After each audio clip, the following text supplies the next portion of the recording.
ఒకసారి చూడురి. రేవంత్ సర్కార్ కుంభకోణాలపై ప్రధాని మాట్లాడరేం? చిత్తశుద్ధి ఉంటే కంచె గచ్చిబౌలి భూములపై విచారణ జరిపించాలి. సిట్టింగ్ జడ్జి కేంద్ర సంస్థలతో దర్యాప్తు చేయించాలి. రేవంత్ సర్కార్ను కాపాడేందుకు మోదీ ఆరాటం. ఆర్ఆర్ ట్యాక్స్ పై ఆరోపణలు చేసి ఏడాది దాటినా ప్రధాని ఇప్పటి వరకు చర్యలు ఎందుకు తీసుకోవడం లేదు? కాంగ్రెస్ సర్కార్ను కూల్చే కర్మ మాకు పట్టలే. రేవంత్ రెడ్డి పిచ్చి చేష్టలతో ప్రజలు తిరగబడుతున్నారు. ఇంకో 20 ఏళ్ళు ఆ పార్టీకి ఎవరు ఓటేయరు. దేశంలో ఫిరాయింపుల సంస్కృతి తెచ్చిందే కాంగ్రెస్. సుప్రీంకోర్టు తీర్పు రేవంత్ సర్కార్కు చెంపపెట్టు. ఇది విద్యార్థులు పర్యావరణ ప్రేమికుల విజయం. రేవంత్ రెడ్డి తప్ప చెరువులను ఎవ్వరూ తాకట్టు పెట్టారు. ముఖ్యమంత్రి ఉచ్చులో పడి అధికారులు పోలీస్ చట్టాన్ని అతిక్రమిస్తే ఊచలు లెక్కబెట్టాల్సి వస్తుంది. బీఆర్ఎస్ వర్కింగ్ ప్రెసిడెంట్ కేటీఆర్ హెచ్చరిక. ఇక ప్రజాస్వామ్యానికి 4 స్తంభాలలో ఒకటైన న్యాయ వ్యవస్థ దేశంలో జరుగుతున్న పరిణామాలన్నింటినీ గమనిస్తూనే ఉన్నది. సరి అయిన సమయంలో సరి అయిన పద్ధతిలో స్పందిస్తుంది. సుప్రీంకోర్టు జస్టిస్ గవాయి ధర్మాసనం నిన్న చేసిన వ్యాఖ్యలు విన్న తర్వాత ఈ దేశంలో సగటు పౌరుడికి న్యాయ వ్యవస్థ మీద మరింత గౌరవం పెరిగింది అంటూ కూడా రాష్ట్రానికి సంబంధించిన BRS party working president KTR చేసిన వ్యాఖ్యలు ఇవన్నీ. సో మొత్తానికి పూర్తి స్థాయిలో ఆఫ్లైన్ వెనుక మర్మమేంది? కేంద్ర సాధికారత కమిటీయే తప్పుదో పట్టించాలనుకున్నారా? చెట్ల నరికివేత తర్వాత ముందు తేదీలలో మాన్యువల్ ప్రక్రియ. కంచెగచ్చిబౌలి భూములలో అడుగడుగున అధికారుల తప్పిదాలు.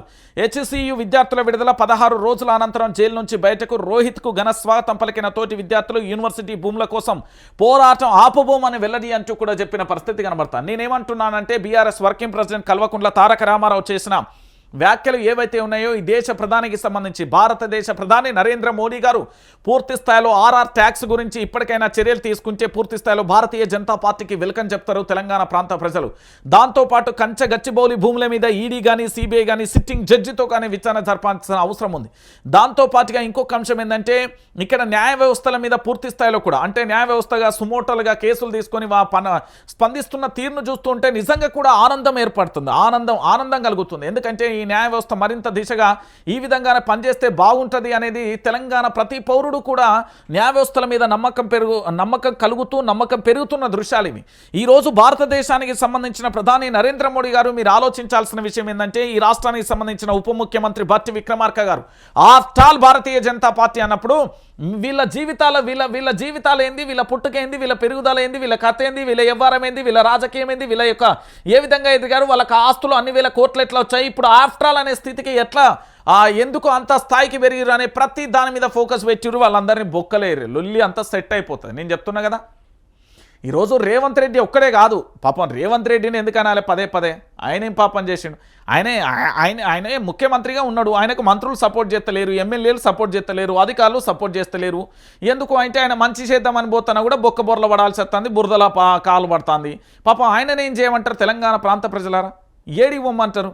ఏ దిక్కు తిరిగినా శత్రువులే కనబడతారు. దిక్కులు 4 ఉంటే 4 దిక్కుల శత్రువులే. పాపం ఆయననేం చేయంటారు? రేవంత్ రెడ్డి కాదు. రేవంత్ రెడ్డి వెనకున్న కొంత బలగం ఉంటుంది. అంటే మంత్రులు దీనికి సపరేట్ సెక్షన్ ఉన్నారు, ఎమ్మెల్యేలు సపరేట్ సెక్షన్ ఉన్నారు. కొంత ఓ విభాగానికి సంబంధించి కాంగ్రెస్ పార్టీని ఖతం చేస్తున్నది వాళ్ళు. ఇంకొక విషయం ఏంటంటే రేవంత్ రెడ్డి గారు తెలుసుకోవాల్సిన విషయం, మీరు అష్టదిగ్బంధనంలో ఉన్నారు. మీరు ఎప్పుడైతే అష్టదిగ్బంధనం ఛేదించుకొని బయటకు వస్తారో ఆ రోజు నేను హ్యాపీగా ఫీల్ అవుతాను. అప్పుడు మాత్రమే మీరు పరిపాలన చేయదలుచుకోండి. మీ ఫోకస్ జర్నలిస్టుల మీదనో మా మీద కాదు. ఒకటి పరిపాలన మీద, 2 విపక్షాల మీద పెట్టుకోరు, సరిపోతుంది. అంటే విపక్షాలు అంటే పార్టీలు అనుకునే గది కాదు. మీ ప్రభుత్వంలో విపక్ష అధికారులు అంటే అధికారులుగా పనిచేస్తున్న కొంతమంది మీకు వ్యతిరేకంగా పనిచేసే ఏ వర్గం అయితే ఉందో అందరిని అట్లే అధికారులలో కొంతమంది అలసత్వం వహిస్తున్న వాళ్లకు శ్రద్ధ పెట్టి పనిచేయించుకోరు. ఇక రేవంత్ సర్కార్కు సంబంధించి పూర్తి స్థాయిలో కాంగ్రెస్ పార్టీని ఎవ్వరు పడగొట్టడానికి ప్రేమ చూపెడతలేరు. తెలంగాణ రాష్ట్ర ప్రజలు ఇష్టపడుతున్నారు. భారతీయ జనతా పార్టీ చిచ్చి వద్దు మింగా ప్రభుత్వాన్ని ఎందుకు కూలగొడతాం, మాకెందుకు ఆ కంప అంటున్నాం. ఇక బీఆర్ఎస్ ఏమో ప్రజల చేత ప్రజల కొరకు ఎన్నుకోబడిన నేతలు కాబట్టి వాళ్ళకు 5 సంవత్సరాల అధికారం ఉండాలి, వాళ్ళే పరిపాలన చేయాలి, పరిపాలన ఏంటో తెలంగాణ ప్రాంత ప్రజలు చూడాలి అంటూ వాళ్ళు కూడా చెప్తున్న పరిస్థితి కనబడుతుంది. సో అల్టిమేట్గా ఈ పంచాయతీ ఏ స్థాయికి పోతుంది అనేది కూడా మనం వేచి చూడాల్సిన పరిస్థితి కనబడుతుంది.